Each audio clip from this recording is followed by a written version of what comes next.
This is The Substitute Heiress, written by Juliane Karlis.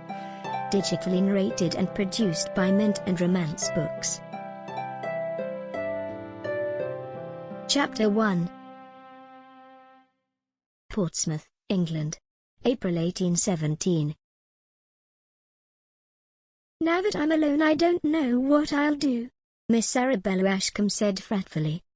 Anna Bond sighed. She couldn't tell if her mistress's voice only trembled with the rumbling of the carriage over the rough cobblestones, or if she was almost on the verge of tears. Again. "You're not alone, miss," Anna reminded her. "I'm here with you." "But I'm an orphan," Arabella sniffled. "It's so lonely to be an orphan." "What?" Anna thought with a tinge of amusement. "In the last month you've discovered what I've felt like all of my 18 long years." "I know it's lonely to be an orphan, thank you very much." With an effort, she bit back the words and took a deep breath. "I must not do anything to jeopardize my position," she reminded herself. "I'm lucky that Arabella is willing to take a chance on me even though I have no experience as a lady's maid.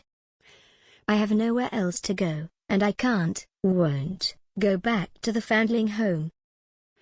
"You have a grandfather waiting for you in Jamaica?" Anna said in a soft, soothing voice, the one she'd used at the foundling home on very small and unreasonable children. Goodness! And here she thought that when she took the position of lady's maid she had left behind such tiresome duties forever. She felt a tiny, rueful smile creep to her lips. "It turns out I've just exchanged the care of small helpless creatures for the care of an older one." "I haven't seen grandfather since I was 3, Arabella sniffled, dabbing at her honey-brown, black-lashed eyes with a finely embroidered handkerchief. The scrap of lace and silk was soaked through almost immediately. "A grandfather one does not remember is not a great comfort." "Here, take a new one," Anna said, reaching into the traveling bag she held and producing an equally minuscule and belaced scrap of silk.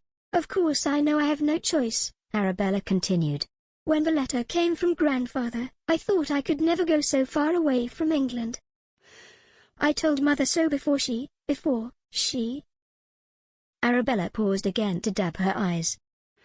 Beneath the concealing brim of her plain rusty brown bonnet, Anna rolled her own eyes, the same honey brown as her mistress's. Beyond that, however, there was no resemblance between the two young ladies.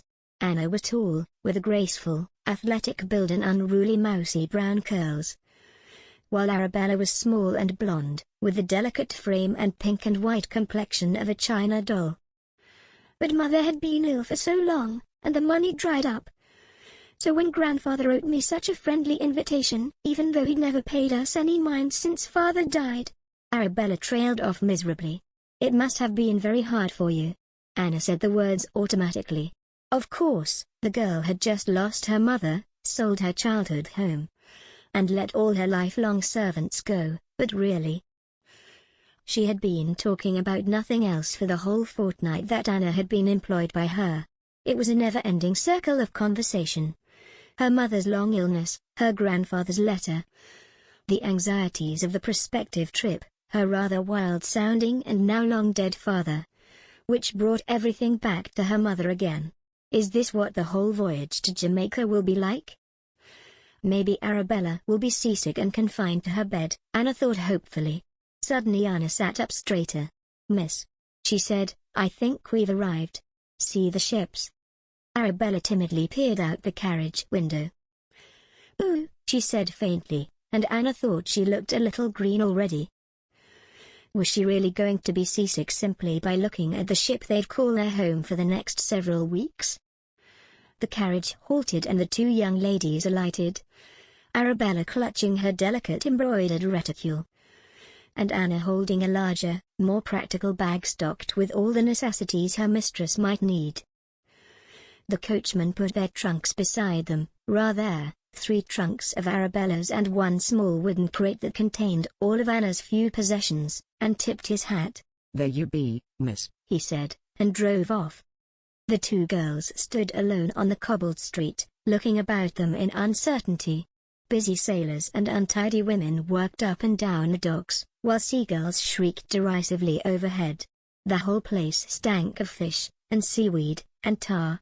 "Oh, Anna," Arabella faltered. She clutched at Anna's sleeve and looked as if she were going to be sick. Her pale skin had taken on almost a ghostly whiteness, making her honey-brown eyes all the more striking in her finely featured face. "What do we do now? I don't think I can go through with it. I think I shall just have to write grandfather a letter and tell him that I can't come, after all. I think that—" "Nonsense," Anna said briskly. "You sit here and watch the luggage. I'll arrange everything." Arabella sank onto a trunk and Anna hurried down the dock towards the ship that would take them to Jamaica. The Indescribable, had it been called? Yes, that was it, and there it was. Anna stopped a moment, staring at it. She was no seaman, but there seemed to be something old about this ship. Indescribable, indeed, she murmured to herself. "Excuse me," she called. Men moved about on the deck, most too busy to notice her. But a few cast curious glances at the tall girl who stood with her grey cloak whipping about her in the fresh morning sea breeze. "Excuse me please," she called again. Still, no one acknowledged her. Anna stamped her foot and cupped her hands to her mouth. "Ahoy!" A tall figure near the railing of the ship turned towards her. "Ahoy!" he repeated, his deep voice heavy with amusement. "Is that what the landlubbers say in greeting these days?" Anna felt herself blushing furiously. How dare this man try to make her look ridiculous? She lifted her chin defiantly. "And is that how sailors greet their paying passengers these days?" she countered. The man held up his hands in a sign of truce, then jumped lightly to the dock and strode towards her. Up close he was an even more imposing figure with wide square shoulders, unruly, sun-bleached brownish hair and a decidedly determined set to his jaw, though his lips quirked in amusement. Although Anna was a tall girl, she found herself forced to tilt her head back to look into his piercing, sea-green eyes, when he stopped before her. "The captain told me to expect 2 passengers. But I didn't realize you would be so young, Miss Ashcombe." "Miss Bond," Anna corrected. "Miss Ashcombe is waiting near the luggage. I'm her traveling companion." "Oh, the lady's maid, you mean?" the man said, his attitude again relaxing into lazy familiarity. He grinned at her, an infectious, conspiratorial smile that made the corners of Anna's own mouth twitch before she caught herself. "What I am to her is no concern of yours, sir," she said coldly. "Now, if you wouldn't mind, we'd like our things to be brought aboard so we can get settled for the journey. My Miss, that is, Miss Ashcombe is fatigued and wishes to rest." "Is there anything I can possibly say to convince you that you should not go to Jamaica with us?" the man asked. "What?" The unexpected question caught Anna off guard. "Can I convince you that you should not? Can I convince you that you should not?" "I heard what you said, but why did you say it?" He motioned towards the ship. "We're not exactly a passenger ship. Built for hauling goods in safety, not transporting young ladies in comfort, and certainly not in style." "We have to go to Jamaica," Anna said, "and this is the ship Miss Ashcombe's solicitor has secured for our journey. That is final." Anna knew that Arabella's funds were all but depleted. If they had to secure lodgings and find a different ship, her funds wouldn't last a fortnight, to say nothing of covering the price of another passage. Her determination must have gotten through to the man, for he shrugged and said, "All right, miss, I am not a lady's maid. Take me to your Miss Ashcombe." He whistled to a few men who followed him down the dock to where Arabella sat with the drunks. Anna hurried to keep up with his long strides. "Insufferable man," she muttered. "If there's one thing I can't stand, it's a man like that who can't be relied on, except to take everyone and everything as a joke." Arabella watched anxiously as the men approached. "Anna," she called, her voice thin with strain as she peered between the men for a glimpse of her maid. Anna hurried forward, pushing past the tall rude sailor and taking Arabella's hand to help her rise from the trunk. "It's all right, miss," she said soothingly. "They're just here to carry our things aboard." "Miss Ashcombe," the tall man said, sweeping her a bow. "Is there anything that I can say to convince you not?" "Ahem." Anna cut him off, wishing that she could strangle the man. Trying to get to her mistress like that. That was all, Arabella needed more fear and doubt about the upcoming voyage. I believe we've already discussed this. Miss Ashcombe and I are in complete agreement as to our course of action. So please do not waste any more of our valuable time. What I meant to say, the man said, ignoring Anna completely and putting on a charming smile, is that we will be delighted to have you on board, and hope that your journey will be comfortable.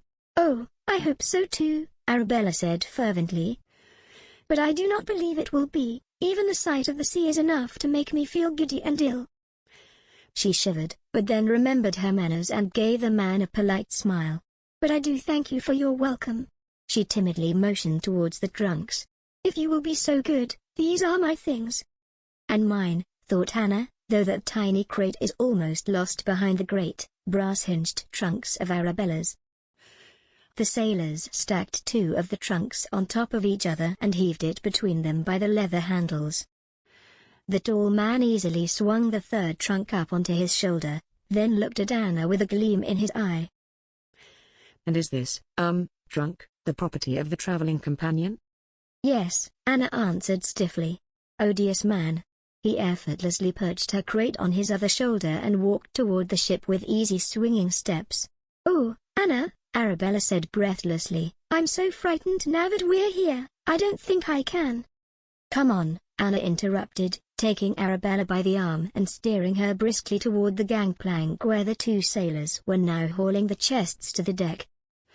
The tall man had passed them and already disappeared on board. But just as they neared the foot of the gangplank he came back and stood on the deck to welcome them. Oh, Anna. Arabella started to moan again, clutching Anna's arm. I've never told you this, but the truth is that I'm deathly afraid of water. I was beginning to suspect as much, Anna said dryly. I think I shall die of terror before I can make myself get on that ship, Arabella continued, her voice high and quavering. Anna had only been with her for a fortnight, but already she knew the signs preceding a fit of nerves which all too easily could turn to hysterics as Arabella let her imagination, always full of dreadful possibilities, work on her weakened emotional state following the death of her mother and the breakup of the household. It will be all right, Anna said with a soothing patience she didn't feel. You've sailed to Jamaica before, remember? You survived then, didn't you? But I was only 3, and I had my mother and father with me, Arabella protested wildly. I think I was dreadfully seasick, and I know I will die of it if I must go on board that ship. Nonsense, Anna snapped, her facade of patience wearing thin. People don't die of seasickness. You're so unfeeling, Anna. Arabella moaned almost in tears. You're so unreasonable. This whole scheme is your idea, and your only option too, I might add. If you don't get on that ship, you really will die a penniless heiress. Now come along. Anna began pulling her mistress toward the ship. Arabella tried to resist, but she was no match for her tall, determined maid. No, I can't. I just know I can't, Arabella whimpered. Yes, you can, and you will, Anna replied through gritted teeth. Ladies. A deep voice interrupted their struggles and Anna looked up, flushed and annoyed. It was the tall young man, standing at the top of the gangplank and watching their little tug-of-war with barely concealed amusement. Can I be of any assistance? He inquired. Arabella was still too distraught to answer, but Anna replied decidedly, No thank you. We're doing quite well and will be on board soon. She gave Arabella's arm a surreptitious tug and Arabella unwillingly staggered half a step toward the gangplank. Come on, Anna muttered under her breath, acutely aware of the tall, amused figure observing them from the deck. Suddenly he bounded down the gangplank and stood at Arabella's other side. Miss Ashcombe, he said, his voice soft and concerned. The boards can be treacherously slippery, and I wouldn't want to see you fall. Would you permit me the liberty of carrying you aboard? Without waiting for a reply, he swung Arabella up in his arms as easily as if she were a small child. And like a small child she clasped her arms tightly around his neck and buried her head in his broad shoulder. He carried her up the gangplank, leaving Anna staring, open-mouthed, on the dock. When he reached the ship's deck he turned, motioning to her with a sideways nod of his head. Come along, Miss Traveling Companion, or do you want me to come back and carry you aboard as well? His sea green eyes smirked at her over the top of Arabella's bonnet. Anna was speechless with indignation and stalked aboard with her head held high, resolutely ignoring his laughing gaze. "What a disappointment that my services won't be necessary," he said, and Anna clenched her hands in annoyance. "Come on then, I'll show you where your cabin is." He strode across the deck and down a steep stairway to a low cramped room furnished with a narrow bunk bed and a small table. Arabella's trunks and Anna's crate were already there, pushed under the narrow bed as far as they would go.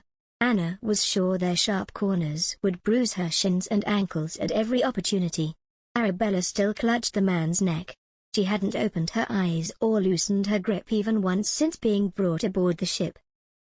The man looked at Anna, eyebrows raised as if to ask, "And now what do I do with her?"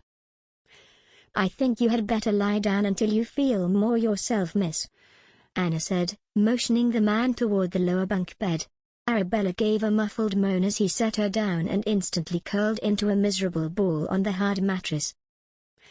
The man turned to leave, flashing a quick smile at Anna as he inched past her, uncomfortably close in the narrow room.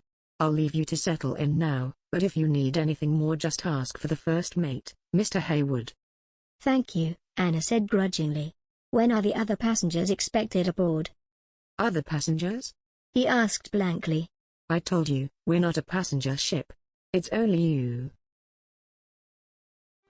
You have been listening to The Substitute Heiress, written by Juliane Karlis, digitally narrated and produced by Mintandromance Books. Copyright 2023. To discover more books or purchase the full audio recording, please visit tiny.cc/mint and romance.